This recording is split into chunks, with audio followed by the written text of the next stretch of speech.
پل بین ناحیه باباجان غفورов تاجیکستان و لیلک قرقیزستان روز 30 سپتامبر دوباره مورد بهره‌برداری قرار گرفت. این پل سال 2017 خراب شده، حرکت ماشین ها در آن قطع شده بود.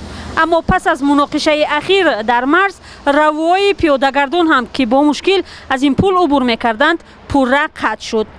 مقامات با امید رفع مناقشه ها این پل را دوستی نام گذاشتند و تاکید کردند که نباید دیگر به نزاع‌ها راه داده شود.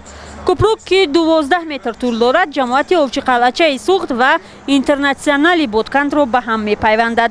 مناقشه اخیر مرزی هم شب 16 سپتامبر در همین منطقه رخ داد و در نتیجه 4 مرزبان از هر دو طرف کشته و چندین نفر زخمی شدند. در پی همین مناقشه سروزیران تاجیکستان و قرقیزستان ملاقات کردند.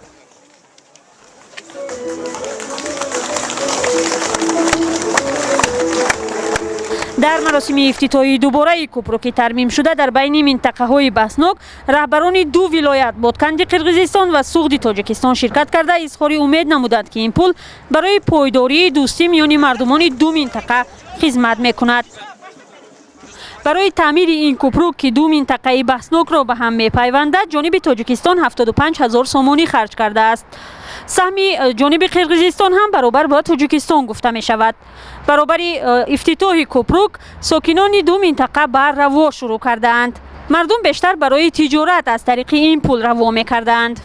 با ترمیم و برقرار شدن پل بین دو منطقه نزدیک مرزی، جماعت آبچی قلعه باباجان غفورov و بودکند قرقیزستان ساکنان امید دارند این پل دوستی را پایدار و نزاع‌ها را برطرف می کند.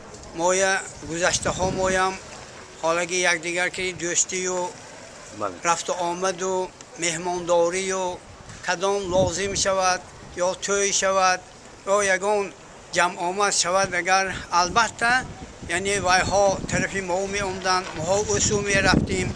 اون طرف هم ازبک و تاجیک ها بسیار هست، طرفی ما هم قرقیز و ازبک ها هستند. این تاجیکستان گویند اگر همه ملت ها چند ملت یافت می شد. تاجیکستان و قرقیزستان 976 کیلومتر مرز دارد که تاکنون 504 کیلومتری آن معین و علامت گذاری شده است. بحث و گفتگو سر مناطق باقی مانده سالهاست ادامه دارد ولی بی نتیجه.